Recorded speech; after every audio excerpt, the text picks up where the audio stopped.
Welcome, friends. Welcome to the Corbett Report. I'm James Corbett of CorbettReport.com with your edition of the monthly Questions for Corbett series, this time for April of 2016. We are here in the new environs of the Corbett Report, purpose-built office, all to myself to use as I see fit. So let's experiment with a different setup today. Anyway, it's still under construction, so I'm sure we can still play with it a little bit. But today we have an extra special treat because it's not just questions for Corbett, it's questions for Corbett as read by Brock West. Hey! Hello, Brock. my friend. Can you believe Brock is here once again? This is the fourth time in 5 years? Fourth time in 5 years. Are you sick of me yet? Not yet. Okay, that's good. I'll keep you updated. Please do. Let me know when I've outstayed my welcome here.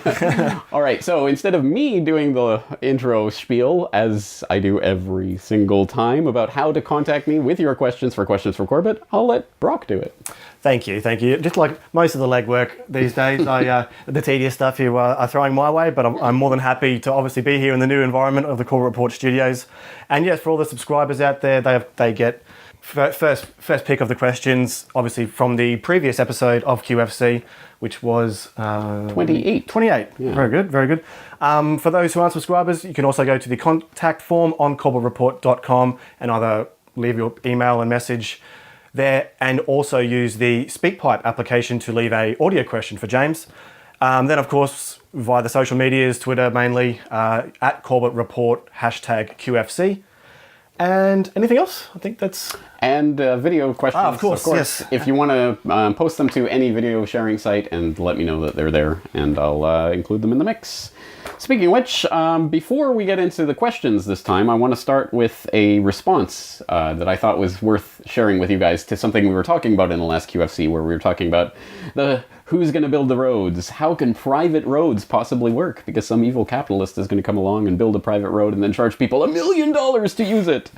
There's an interesting response that I got via email from Steven, so I thought I'd just share it with you guys. He said, I think we can return the question, who's going to build the roads? Who's going to build the stairs?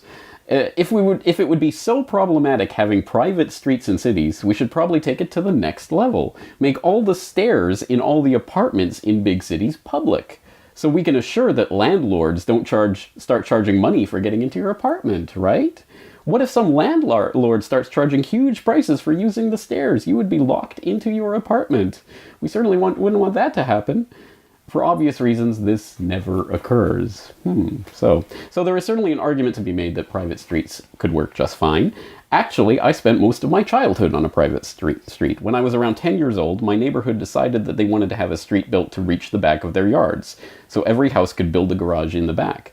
One person didn't have the money for it, but still gave a piece of his garden to make the project happen, with the deal that if he ever sold the house and the next person wanted to join the project, that person would have to chip in but could still join.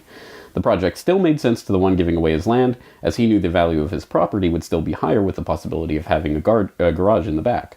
All voluntary. You can actually have a look at the street on Google Maps. It's the L-shaped dead-end street on the right. As you can see, no street name. Maybe Piatto Thomas di Lorenzo could be a good name. And there's a link there, so you can go check it out on Google Maps if you're interested. Interesting little comment, and I think, it can happen. It has actually happened in real life that private streets have been built in the past. They do work, so it's not a theoretical thing. Anyway, let's go to the mailbag.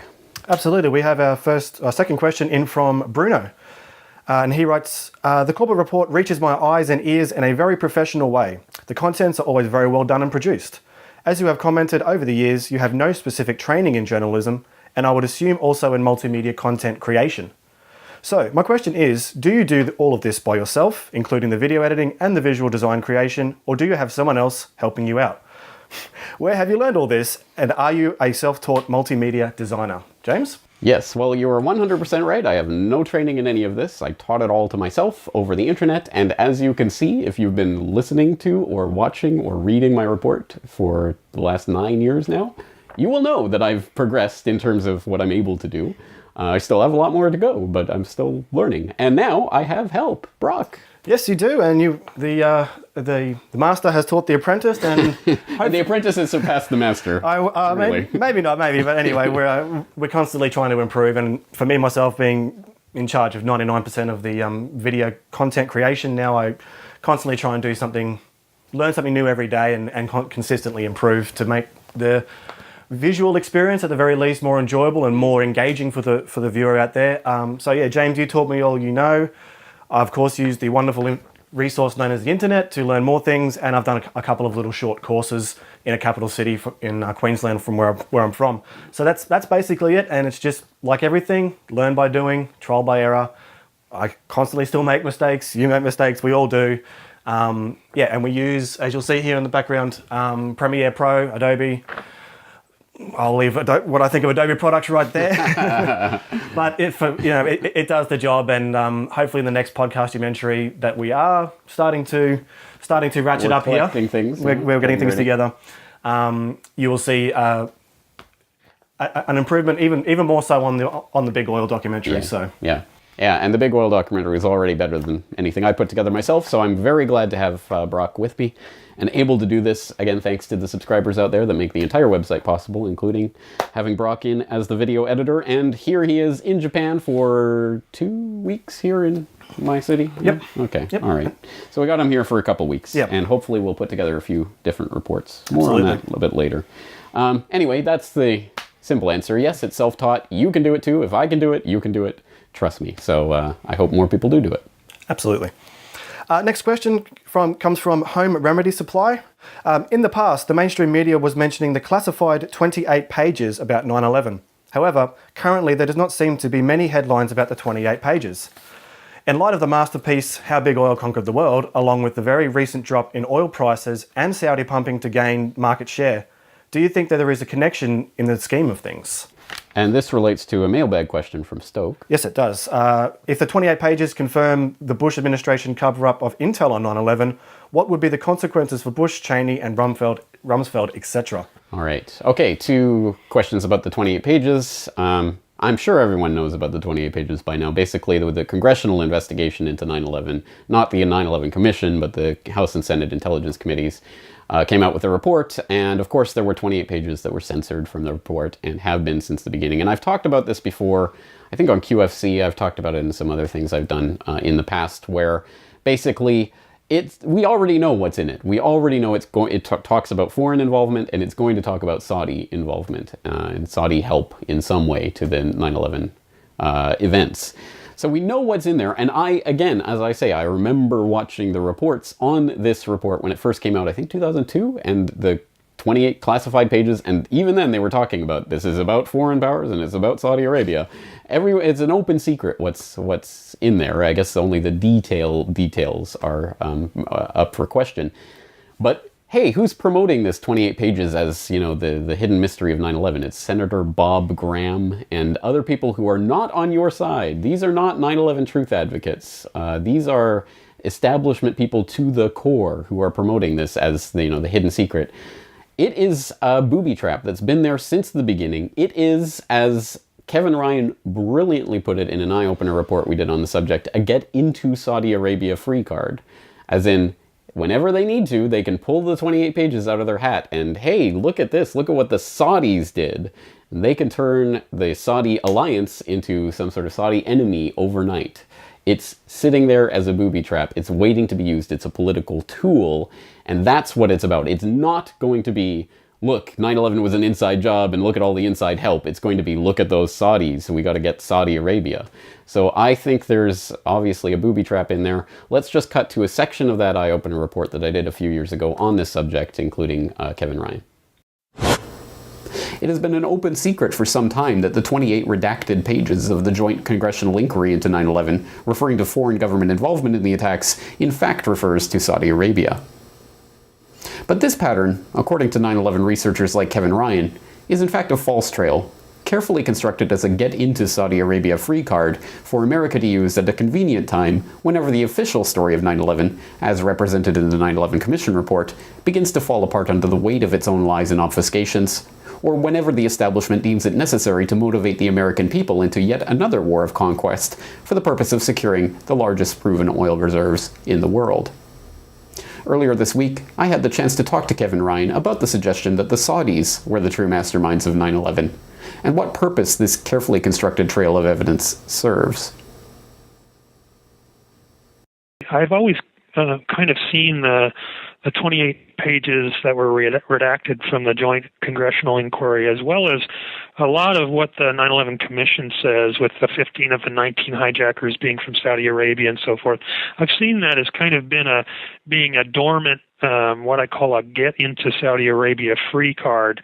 At some point, people will recognize that really the people who ostensibly attacked us on 9/11, a case could be made that was the Saudi Arabian government or Saudi Arabian people, which I wouldn't say, of course. There's a clear disconnect between the Saudi Arabian royal family and the people of Saudi Arabia. They're not very representative of their people at all, but they are representative of Western governments and Western powers and sort of deep state operatives like the Bush family and their colleagues. So I think that yeah, you could call it as a limited hangout to some extent, but I think it's also kind of a diversion, and it might be a good idea for people to learn as much as they can about who's really been behind the Saudi Arabian government and supported them for the last many decades. All right, once again, I do suggest you check out the full report. A lot more detail there, but I think that's the long and short of it, is that, yes, I mean, Saudi Arabia did have a role, but who has a role with Saudi Arabia? So that's you can check the show notes for the link to that eye-opener report. Let's go to the next question. Which comes from subscriber K321. It's been 50 plus years since the JFK assassination. The official story is that it was done by a lone nut, yet 5 decades later there are thousands of documents that are still sealed. Even if I were to buy the official story, and I don't, this piece of it makes absolutely zero sense and thus feels very damning to the powers that be or shouldn't be. I have a theory that the powers that be would never let a candidate get elected who would reopen the JFK investigation. In fact, I almost view it as a sort of measuring stick of whether the powers that shouldn't be are still in control. And unfortunately, they are. Is this too simplistic of a view in your opinion, James, or is K321 onto something? Yeah, in the current political climate, but it is becoming less so. I actually think that at a certain point, they will let at least some of those cats out of the bag, if for no other reason than everyone involved with it is dead. And everyone who was alive at the time is old and senile and won't remember their name, let alone the assassination of the president. I mean, at that point, it becomes politically safe to do so, because as long as there's living memory of it, I think there will be people who would be incensed and upset by the idea that there was some kind of, other than what we've been told for the last 50 years, something going on. There would be people who would be deeply upset by that and might actually, what are they going to do at this point? But still. But we're getting to that spot now, 50 plus years later, 53 this year. We're getting to the point where they could let some of the cats out of the bag. At this point, I'm not even sure anyone will ever be able to, even with the the internal documents of the CIA or whatever, be able to say who pulled the trigger and all of that. I think there's so many different traps that have been laid for researchers and false leads and so much confusion that's been sown that at this point I'm not sure that's ever going to be completely decidable and pinpointable. But I think we all know the main players that would be involved and the main motivations for it, and there may be some things in the archives that they will release at some point when they're due to be declassified in 2027 or whatever it is at this point. Eventually they will, I think, let some of those records out, and at that point it's only because it doesn't matter anymore. People have the idea that when you go a certain amount of time back, it's like that's a former generation. That's what people did in the past, but our leaders today would never do that. So as long as they can count on that reaction, I don't think JFK will be that politically explosive. And 50 years from now, who knows? Maybe 9/11 will be the same spot. Yeah, I think that point you make is kind of makes sense when you think of the USS Maine and the Spanish-American War. First of all, it's overseas. It was over in Cuba and the Philippines, so it's far away. But it's kind of been accepted now that it was. It's nowhere near as loaded as JFK was and still will be for the foreseeable future. So, yeah, I kind of agree that I think even when like you said, even when it is whatever files are unsealed, there have been so much mud. The waters are so muddy with JFK now. And I think that's really something that the alternative media and independent media needs to be conscious of going into the future, of creating a credible, easy to understand narrative or timeline of these kind of events. What you can hammer down. Right. Of course, of course. And of course we're all subject to what we can have, what we do and don't have access to. Yeah. So that makes our job that much more difficult, but... Unfortunately, if your job is just to sow confusion, it's a lot easier than finding the truth through the confusion. Absolutely. All right, let's move on. We've got a question in from Marcus O'Hilius regarding the 9/11 conspiracy debate. Yes, really, from Free Domain Radio. Would you be interested in discussing 9/11 with Stefan Molyneux? And if he refuses, would you be interested in making another Gatekeeper video? If so, I would be more than happy to help dig through his video and provide specifics. Right. I'm happy to discuss or debate 9/11 with Molyneux if he so desires, but from what I saw of that video itself, it seems that he has no real interest in 9/11 at this point because of the argument that he makes. So, it doesn't matter. We already know so many things about, lying in the war of Iraq and stuff that it doesn't matter for the purpose of the war on terror, which I think is a ridiculous argument. But at the end of the day, I don't care so much about what Stefan Molyneux thinks or doesn't think, or knows or doesn't know, or believes or doesn't believe about 9/11. I care about what happened on 9/11. So that's the main point. I would be happy to debate him, but in a structured way, in a debate, in an actual debate, with an actual topic or a question that is being debated, and a moderator, so that it's not just some rambling Gish Gallop kind of let's make a bunch of metaphors and ask 17 unrelated questions to try to get nowhere and muddy up the waters of the conversation. If it's an actual debate, that would be fine. Or I'd be happy to moderate a debate between Stefan Molyneux and Kevin Ryan or someone like that. That would be that would be interesting. That would be fascinating. But again, I don't care what Stefan Molyneux thinks because I care about what happened on 9/11. That's the key. And clearly Stefan has not done a lot of research on this, as he admitted repeatedly throughout that interview. He doesn't know the research. He doesn't know what documents exist about insider trading. He's admitted all of that. So, if he's spent, 15 years not caring, why debate him? What's the point of that? And that's kind of the bigger point about these Gatekeeper videos. I know a few years ago I made the Gatekeeper video about Chomsky, and I still stand by it, but I think it's a trillion times better to make a 9/11 Trillions documentary than it is to spend my time trying to police what other people believe or don't believe or say or don't say about 9/11. Who cares? Who cares what anyone says about 9/11? If you care about the facts, if you care about the truth, if you care about the documents, if you care about the information, then let's put our resources, our time, our energy into spreading that information, uncovering it, spreading it, talking about it, rather than trying to police what other people believe or don't believe. And that's the thing. There are millions and millions and millions and millions and millions of people who believe the 9/11 official story. I'm not going to sit and debate every single one of them. I'm going to spend my time in the best way possible, and I think that's making a 9/11 Trillions documentary or something like that. So that's where my heart is. That's what I'm interested in doing.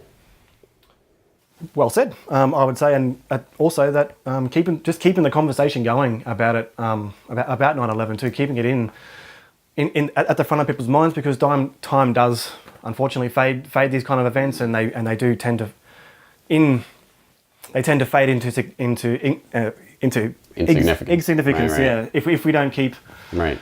And I don't feel with 9/11 Trillions that we were repeating it. You weren't repeating yourself. These are all, there's constantly new information coming to light and new angles and new revelations that we need to explore and put into the public consciousness. Right, exactly. I think, yeah. And stop getting it centered on the same debates with the same people about the same topics over and over and over and over. Yep.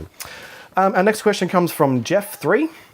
We know that credit rating agencies can be gained because of their issuer pays structure, in which entities pay to have their securities rated, which becomes a conflict for obvious reasons, and it serves the rating agency to give out good ratings to their paying customers. Do you suppose this conflict could be gained in reverse? Yes, I do. And there's a lot to say about that, but instead of saying it here, I will just refer you to an article that I wrote, the ratings game, rating agencies as weapons of economic warfare, that I wrote for the International Forecaster a couple of years ago, when Russia was talking about putting together their own ratings agency as kind of a counteract to the Moody's and S&P that control so much of the world ratings game. Russia at that time was talking about constructing theirs, and I believe that's now online. I think they are now actually starting to do their own ratings, so I'm going to hopefully write more about that in the future as well. Okay. Next question comes again from Double K321. If I understand the Rothschild family narrative correctly, it seems as if they are able to just use their enormous wealth to influence government. It's interesting to me that government didn't just threaten to take their wealth via some type of taxation/regulation. In other words, it seems as if money won out over the government instead of vice versa. The article below talks about about how the reverse seems to happen in China. I'm interested to hear your opinion about why money wins over government in some cases but not others. And does the idea that government might steal from rich families almost force them to take measures to try to protect their wealth, even if via evil schemes? So Double K is referring there to some of the crackdowns we've seen in China on some of the billionaires and political insiders and things, which take it for what it is, which is Xi Jinping trying to get rid of certain cliques and factions within the Chinese power structure that he doesn't like, I think is what that's ultimately about. And throwing some people to the wolves, we can sacrifice this person or that person. So I don't think there's a big crackdown going on in China. But just generally speaking about, yes, I think obviously the big money, the real big money, knows a bajillion ways to hide their money all around the world, and they do so freely and willingly. And then when they expose a little bit, like with the Panama Papers, they expose this one law firm, and that creates the cry for, well, we've got to crack down on people all the more, because all of these people, these politically connected billionaire insiders, were gaming the system. Now the system needs more power to crack down on these people who are running the system.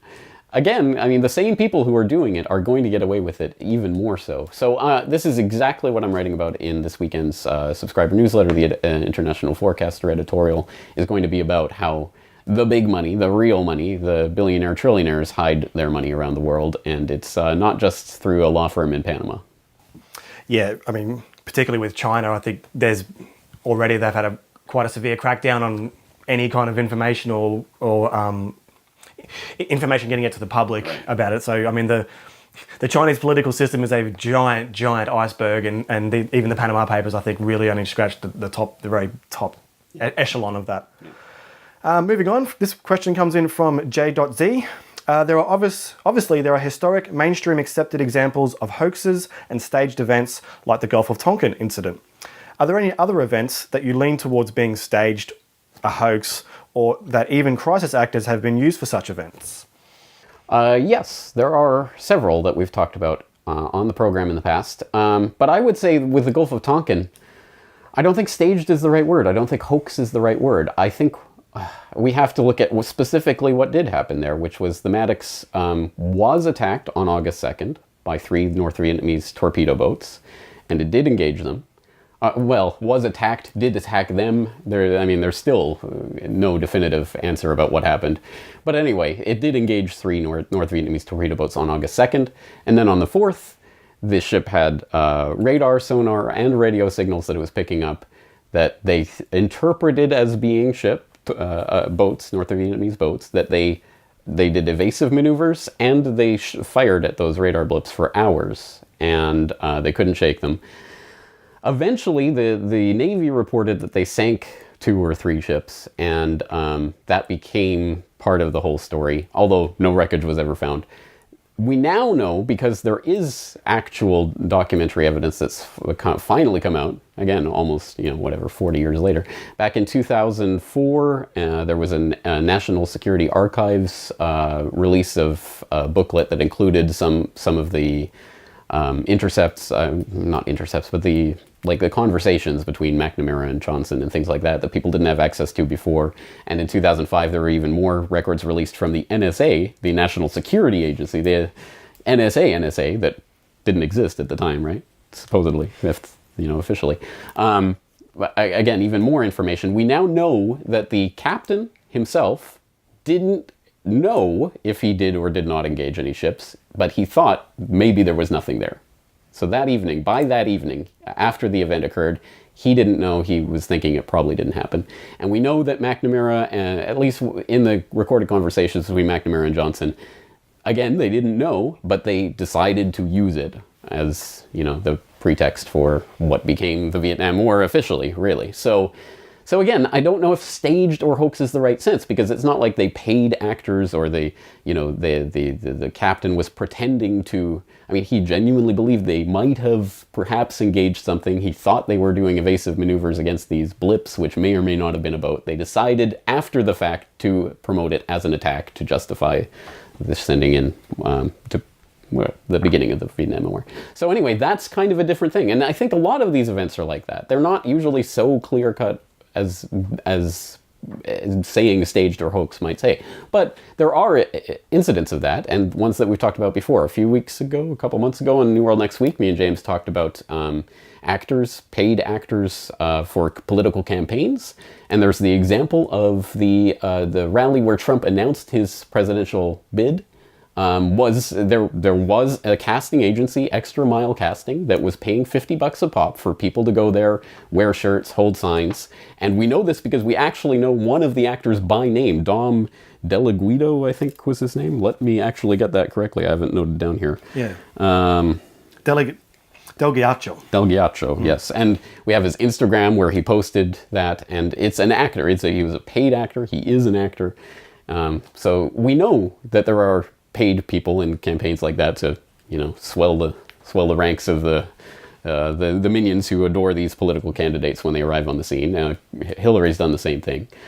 So we've talked about that. We talked about I did that interview with Lionel about media fakery, where we talked about that scene that was shot on a set that was meant to look like Syria, and it was meant to be this dramatic moment of this little boy going to save this little girl from sniper fire.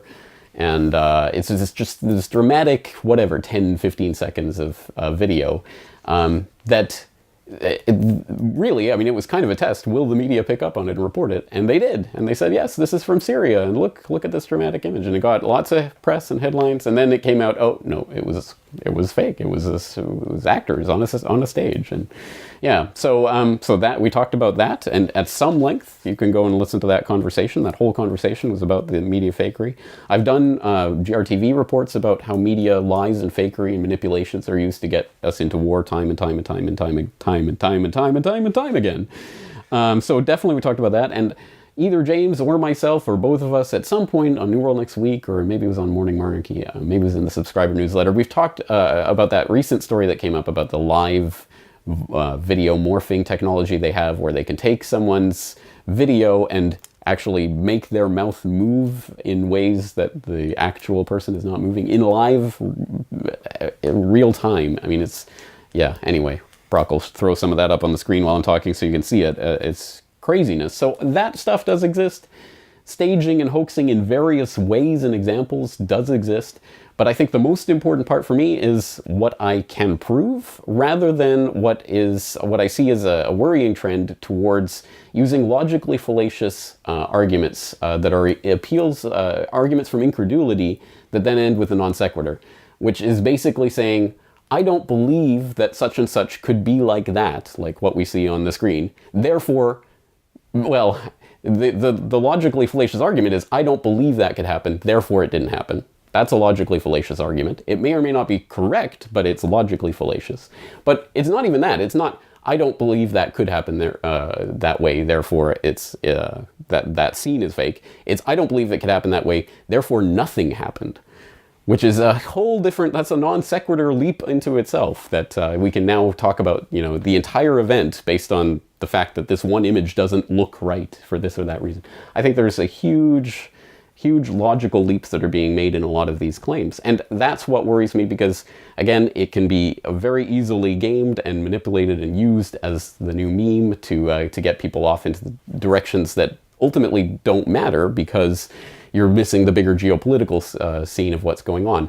And so I think I understand why that's appealing, because it's very easy to look at a little bit of video and say, that doesn't look right, therefore nothing happened, rather than looking at the connections and of who's behind this and the players and the geopolitical ramifications. That's a lot of work. So I realize just looking at video and saying that doesn't look right is a lot easier.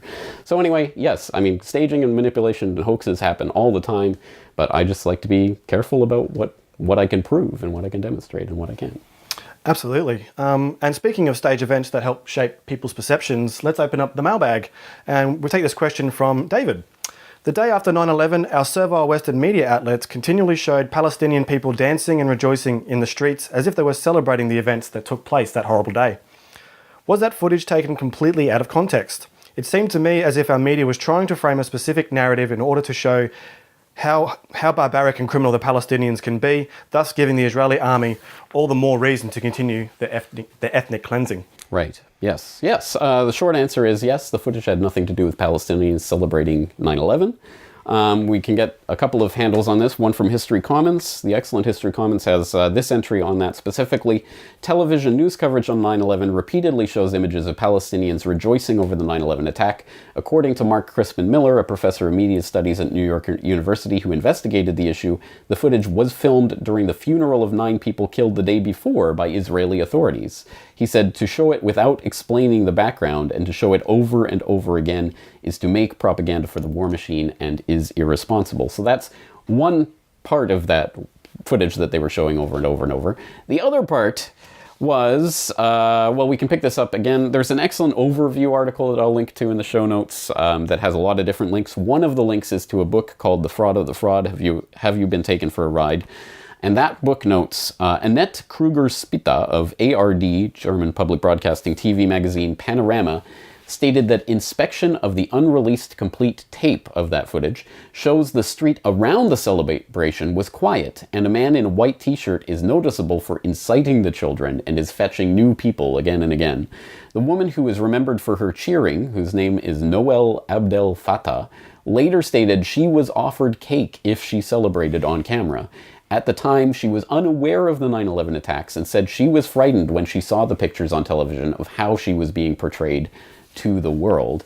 And then that book goes on to reproduce a Spiegel article, which I haven't checked. I think it's available still online, but if it is, I'll throw it in the show notes. Anyway, it's reproduced in that book that's talking about that ARD investigation in more detail. And the other part of this is there was, at the same time as this was being debated, there was a canard thrown out by some Brazilian researcher who said, no, this is footage that was taken 10 years ago. They were saying it was taken in 91, but that timeline didn't add up. And some people said, no, it was 1990, and other people were saying, no, it was 1993. That is a blind alley. No, this was not taken in the 1990s. It was from around that time, but it had nothing to do with the celebration of 9/11. And that's again, it's a perfect example of how media manipulation gets people ready for war. And that's another example of how 9/11, war on terror, war in the Middle East all go together in this big package. And 9/11 truth is well, I don't know what's the best metaphor. It's the bow that if we unwrap, the whole present comes out, which is the present of the truth, which unlocks all of the propaganda and crap that's been built around this for so long. Perhaps those so-called Palestinians were hired by the Extra Mile casting agency. Yeah. Who knows?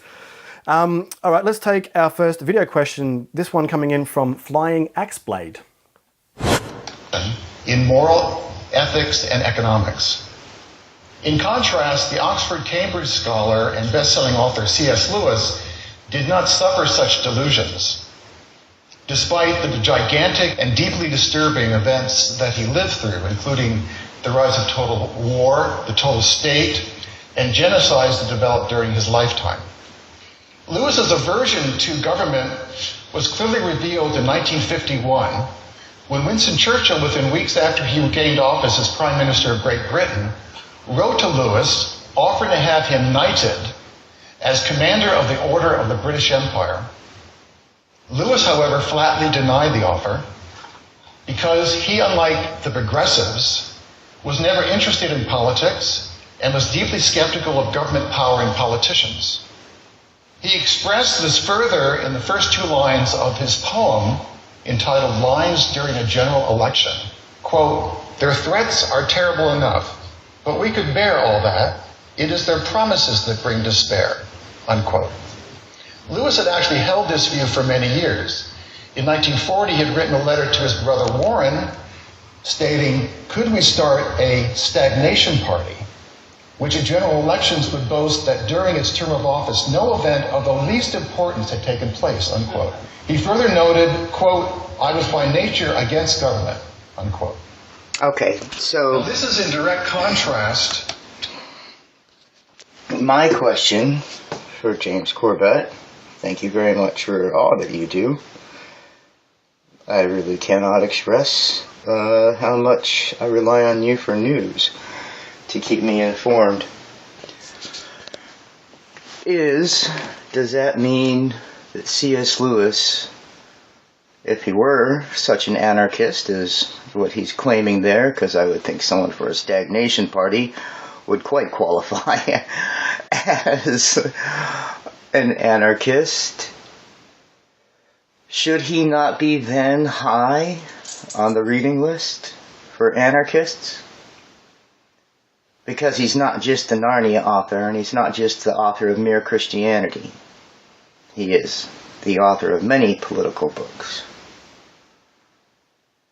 Thank you very much. Cherish his new love. Zoe, say goodbye, James. Okay, well, she waggles. Be well.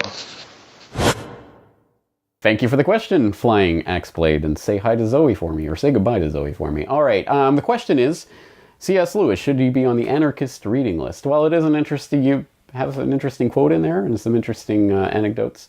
I will confess that the only thing I ever read of C.S. Lewis is Surprised by Joy, and I was surprised by how not great it was, despite the fact it came recommended by some people. Didn't do much for me. But I will at least look into whether there are some works of his that should be read, and if you or anyone else out there knows of any specifically that I should read first, pass them along, I'll add them to the reading list. But of course, this is the very reason for the existence of the Well-Read Anarchist series, isn't it? This is what it's about, trying to find the anarchist reading list, as it were. And I have lots of ideas, don't worry. I'm going to be featuring Kropotkin and Spooner and Goldman and Tucker and Rothbard and all sorts of people I've already got on the list. But if you have an idea and you want to see this anarchist writer's ideas in that series or in some other work I do, then again, pass it along. That's what it's about. Pass along the ideas. And if you're a Corbett Report member, pass along the ideas in the comment section, and everyone can join in. So that's, well, we'll develop an anarchist reading list, and we'll continue working on the Well-Read Anarchist series. This is the guy that was doing the audio editing for the inaugural edition of the Well-Read Anarchist series, and it's tedious work, isn't it? It's surprisingly not as enjoyable as the video editing side of it, but, but it's still part of it, and you have to, you just have to suck it up and just get through it. And we will definitely continue that series. So, all right, thank you again for the question. All right, let's go back to the mailbag with a question from Adrian. I've been currently listening to podcasts and other miscellaneous news regarding the Brussels attack. It seems every time I hear the word Belgium, my mind can't help but think, hey, isn't Belgium the country that was credited with picking up the slack in regards to purchasing the $85 billion worth in treasuries when the Federal Reserve announced the ending of the QE program? Do you think there is any correlation? Are you aware of any reputable investigative work that's been done in regards to Belgium making those purchases? Yes, I do. For those who don't remember, it was around the end of 2013 we started to see the treasury holdings of Belgium, of all places, start to skyrocket. Why? What was going on there? That was first picked up and was talked about in an article that was in the spring of 2014 by Hang the Banker. I'll put in a link to that so you can go read about it. And it was the big mystery. Even the Wall Street Journal and others wrote about it. The big mystery. Why is Belgian treasury holdings suddenly spiking? In the summer of 2014, Bloomberg, of all places, had a report exposing the fact that it was China. And they asserted it pretty assertively, that it was China that was fronting, basically, through Belgium, through Euroclear, basically a clearinghouse that works in Belgium. So it looked like it was coming from Belgium, but it was actually China. And that was pretty much confirmed, not from the Chinese government, obviously confirmed, but confirmed by Zero Hedge in 2015. They had a post up that went through the data and showed a plot of Chinese and Belgian treasury holdings plotted against Chinese forex reserves, and it's a very similar curve, too similar to be coincidence, I think. So yes, it was China, and I'll throw in links to all of those things so you can go and read all about that. Once again, the Chinese financial iceberg is much deeper than is generally perceived in the public. Yeah. All right, we've got a question, subscriber question from Peter. I've read that Osama bin Laden is still alive, according to Edward Snowden. Can you cover this in a report? I can. Let's get it out of the way right now. Osama bin Laden is not alive, and Edward Snowden did not say that. So there you go. Yes, I have noticed in the last couple of years, I think James and I have talked about it in New World Next Week, and we've discussed it elsewhere. I did an entire show on the Onion and the idea of satire news and what that means. But there have been a bunch of sites in the last few years that have come along that are not even satire, not even trying to be funny like the Onion, that are just fake story news generators. And sometimes some of the stories sound, I guess, plausible enough if you just read the headline and don't know the specifics and don't bother clicking through and don't bother looking through the rest of the site to find out if it's a fake news site. I guess it's plausible enough that people will see the headline and believe it. And I've certainly seen a lot of Snowden headlines generated that way. Snowden says aliens exist. Snowden says Osama bin Laden is alive. Snowden says Santa Claus lives with the Easter Bunny in Tijuana. I don't know. There's all those types of stories, and unfortunately, yeah, they're making the rounds and getting repeated as if there's something behind them. Again, you've got to not just read the headline, look through the story. Trust me, if some Snowden document came out, Osama bin Laden is live, you would hear about it on more than just one site. You know, it would be all over the news. So you have to triangulate these types of things and find out if there's anything to them. Are they showing you a document? Is there any reporting that verifies this? Can you verify this independently? If not, it's probably fake. In this case, it's fake. Snowden never said that. It's just a hoax website. Okay. Next question coming in from Randall. James, I appreciate your work. Your advice to undermine the order is through non-participation through alternative systems. This is great counsel. If a person or persons wants to mount a protest more directly to challenge the powers that shouldn't be, what would be the best target for a start? I'm inclined to think that the Fed is the fundamental cause of the most evil of the evil empires and war profiteering in the USA, which spreads so much misery throughout the world. I feel that boots on the ground is the only method to get attention to the malevolent forces currently facing us all. I would be interested in your opinion as to the first priority of a grassroots movement. And this question, in a sense, is answered by the next question from Roberto. I want to start a group of people in my community in order to start a P2P economy movement. I want the group to concentrate on an exchange of ideals and ways to improve our community. I know that you started episode 303 and provided several solutions. Is there any other advice that you could give me? Yes. Well, first of all, thank you for the questions, Randall, Roberto. I appreciate them. Randall, I think you're on the right track. I think the Fed and the central banks and the monetary system is the base of so much of what goes on and the power through which they operate. If you have control of the money supply, it matters not who writes the laws. So that is the thing that we have to be striking at. But the question is, how do you strike at it? Do you mount some sort of audit the Fed movement or something? No, clearly that's not, I think, the way that's going to really generate real results. So I think what Roberto is talking about is the real way that we can start moving off of their system altogether so that we could start constructing the real alternative through founding community organizations and P2P economic exchanges, or economic exchanges of some sort that are not based on that Fed-dominated fiat system. Now that's the interesting part about this, because a lot of people, I've had a few emails recently since I did that solutions video on P2P ideas, and we did a little bit of an open source investigation on that I'll throw the link in the show notes. I've had a few emails from people saying, I want to start a P2P idea like this or like that, so people can come together and whatever. But how do I go about doing that?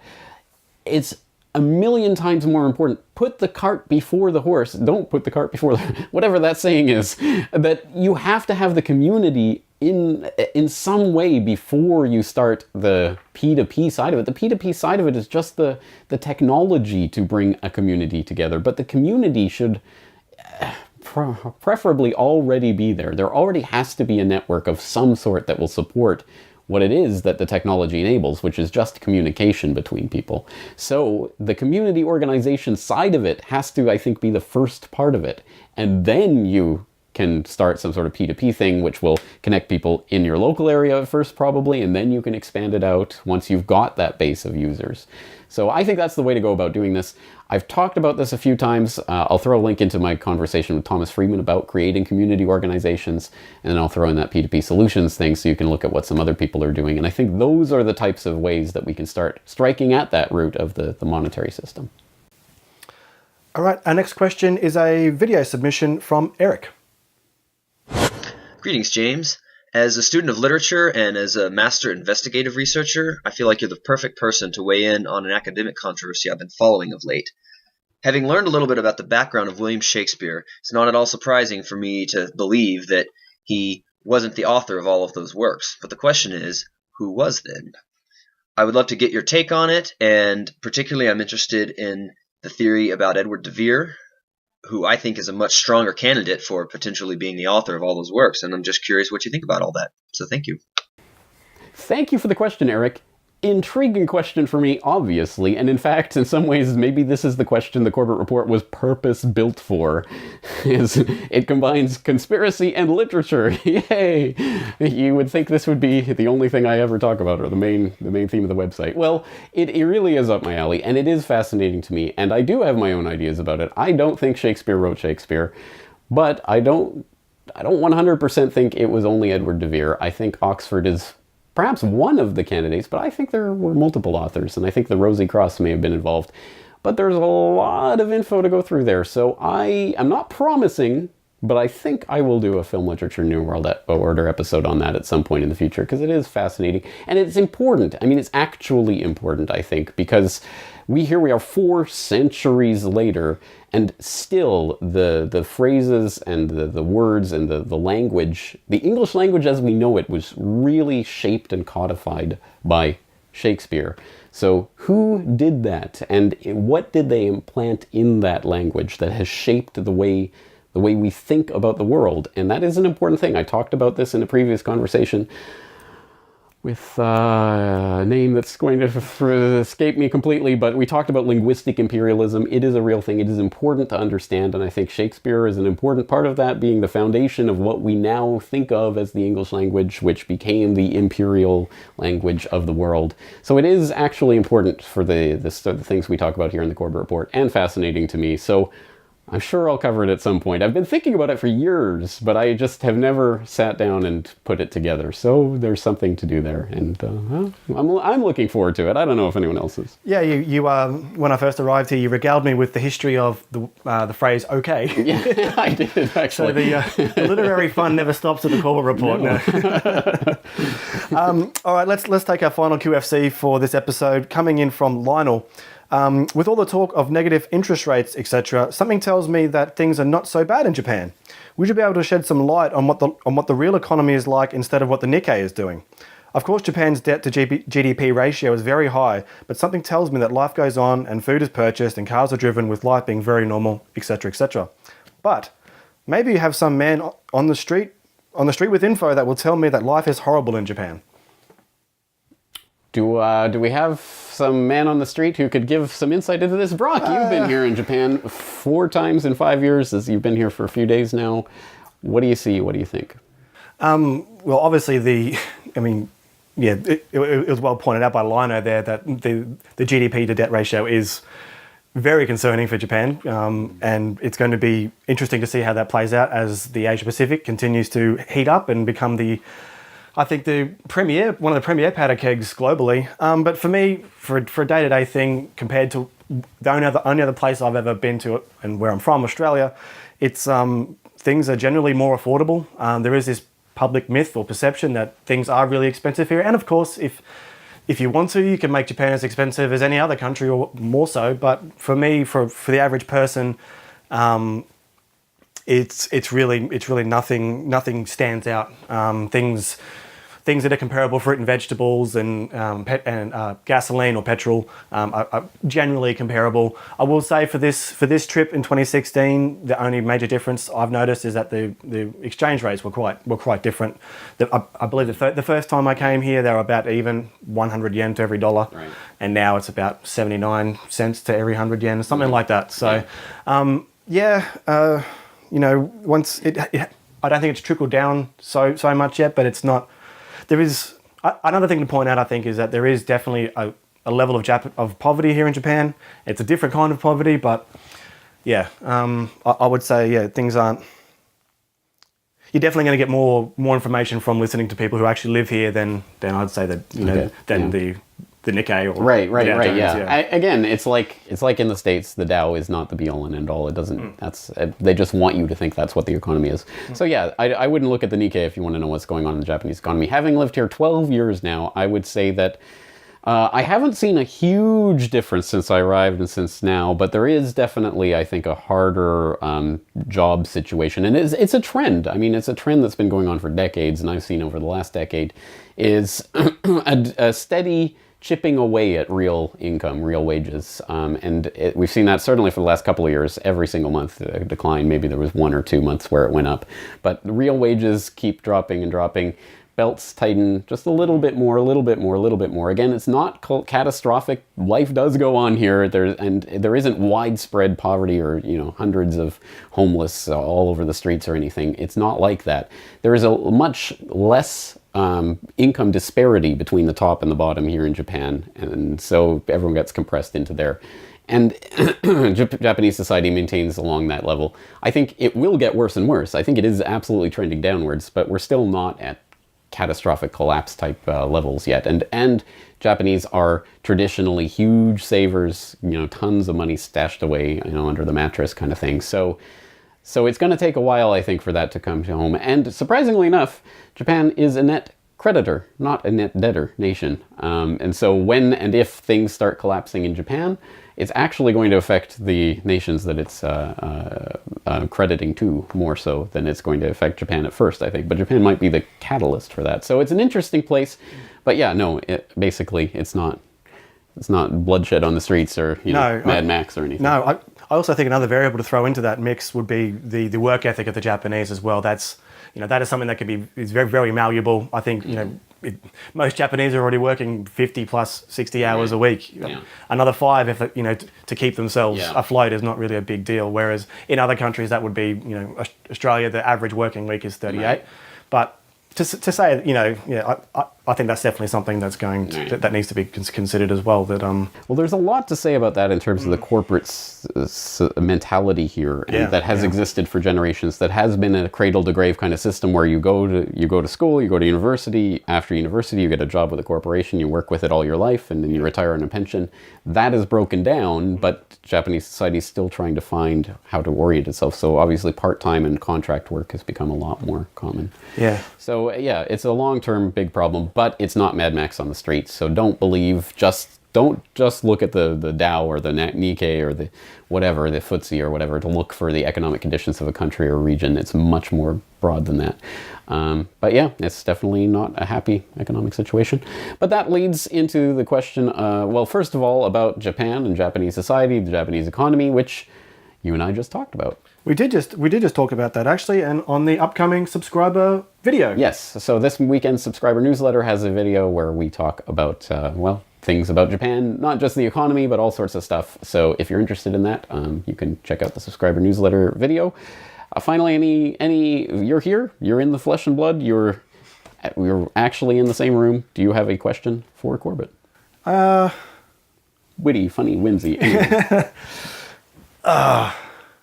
Where's a good place to have soba noodles? You're going to ask a question that I can't answer because it's been years since I've really frequented the soba bars here. I love soba, but I don't go out for it very much anymore. So, well, I think there's only one answer to that. We'll have to find one. Yes. All right. Okay. Okay, well, I think that's going to do it for this month. Once again, the best ways to get your questions in, of course, if you're a member, please leave them in the comment section of this QFC. You can use the contact form, SpeakPipe, Twitter, YouTube, Vimeo, whatever. Once again, any way you get the questions in, I'm happy to answer them. Brock won't be here next time, but he will be behind the scenes editing the video. So once again, thank you to Brock for all of the incredible work he does, and please do send him some of the love because he does deserve it for the great video editing that he does. Oh, thanks, mate. Thank you. Thanks to all of you for, again, making this possible and for your excellent questions. Talk to you again next month.